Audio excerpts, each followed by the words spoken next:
social world. NemGem asks, do you see the words physically jumping around the page and moving or just in the wrong location? So this is a question about dyslexia.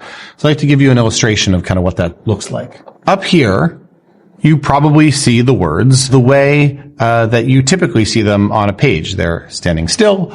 They're in the place that you expect them to be. They stay there, and you kind of read them in order.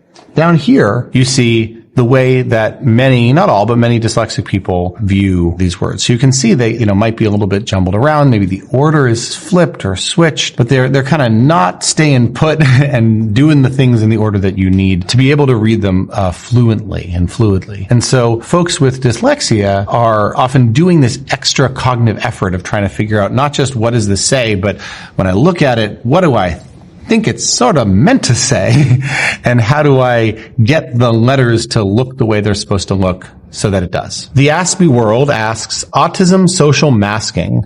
Follow me for more.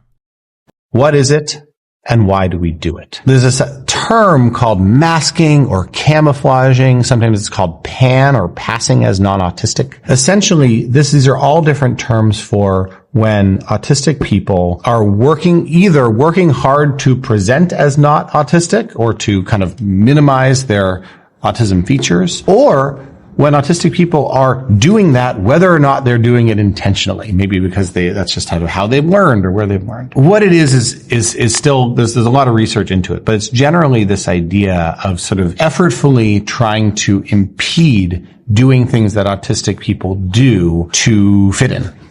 So many autistic people like to use, fidgets and things like this, right? And, maybe they'll not have a fidget nearby. Or many autistic people might have a particular topic or thing that they like to talk about socially, or like to talk about their interest. Maybe they won't do that in certain contexts. Many autistic people, for instance, say that eye contact, the thing I'm doing with you right now into this camera, is uncomfortable or is hard to do.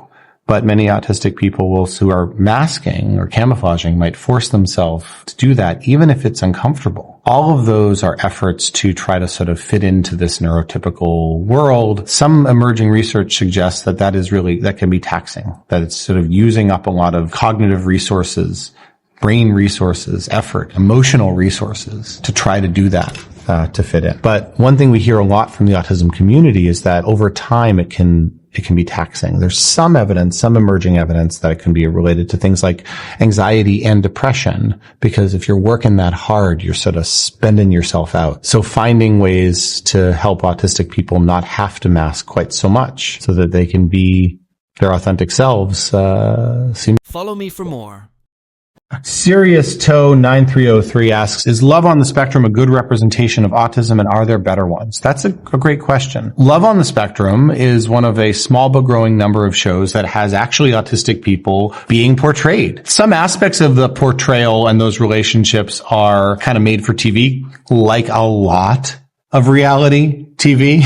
But I think what's really valuable about it is that it's taking seriously the fact that the best way to know autistic people or any neurodivergent person is to actually get to know them and see how that community presents itself. So if the question is, are there better ones? I think the best representations are by autistic people representing themselves and their own experiences, either autistic actors acting or autistic people living and sharing their own experience, so that we are not caricaturing, but truly trying to appreciate all of the different ways that autistic and other neurodivergent people live and experience their world. Follow me for more. So stimming is a term in the autism world, autism field, sort of a colloquial term for self-stimulatory behavior. Kind of traditional sort of ideas of stimming might be things like rocking, flapping. There's this finger flicking thing that many autistic kids do, but it might also involve taking a toy and kind of playing with it like this over and over again. And some people do auditory stimming, like humming or maybe saying a word over and over again. So again, there can be visual, there can be tactile, there can be auditory. The best evidence about stimming is that it is a tool that autistic people are using to kind of regulate their sensory system, which can often get a little bit overwhelmed, and kind of putting that energy. Follow me for more.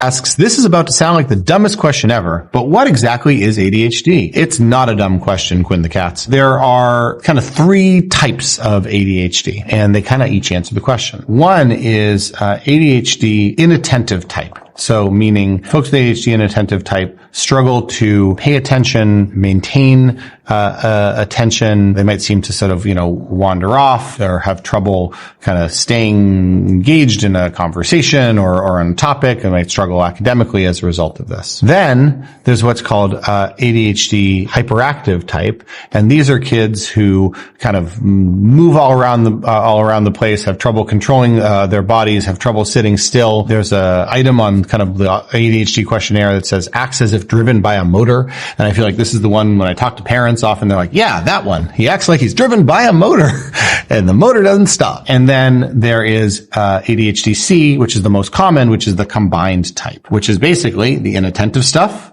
and the hyperactive stuff all. Follow me for more. I never understood how hyperfocus is a symptom of ADHD. It's a really good question. So ADHD broadly has to do with, sort of difficulties sustaining attention, kind of hyperactivity, maybe working memory problems. So how is it the case that folks with ADHD can hyperfocus if their problem is focus? Well, one way to think about it is ADHD can almost be seen as difficulty with the sort of lever that regulates your focus. Often what we have to do throughout our day is take our focus and kind of pivot it somewhere else and say, I'm focusing over here. I'm focusing over here. I have to give you my attention now, and I have to keep doing it for as long as you need me to pay attention to you. That is what our brains are doing. Folks with ADHD might struggle to kind of do that shifting at the rate and the way that people want. So they might kind of get stuck in like, I can't really hold my focus here, so I'm going to kind of keep bouncing around. But they also, when they do find something that is motivating, that is engaging, that's interested in, it's sort of like then they're locked into that and can't quite yank that lever off of that. Follow me for more. Reason why some people with Tourette's have swear words specifically as their tic. Of all the words that could be their tic, why is it almost always profanity? So this is partially myth and misunderstanding and partially not. So it turns out a lot of tics are not profanity. Many folks with Tourette's have much subtler presentations. They might be really small tics, little motor tic, a slight smirk or a twitch of the eye or, kind of a little head tic that can happen. And those are actually much, much more common. They're not as attention grabbing. And so people don't necessarily notice them and call attention to them quite as much. And so, yeah, it's not the case that most people with Tourette's, for instance, have swear words as their tics. It is the case, though, that there are a subset of folks where their tics are profanity. It's a little bit complicated as to why, and there's a lot of interesting research kind of trying to understand this question. The best that I understand is that to some extent, tics do have to do with this kind of motivation and self-regulatory system, right? There's this sort of urge, sort of surge, like I said before, and then this kind of pullback. And the thing is, there are lots of things that we try to self-regulate about during the day, right? We try not to have road rage.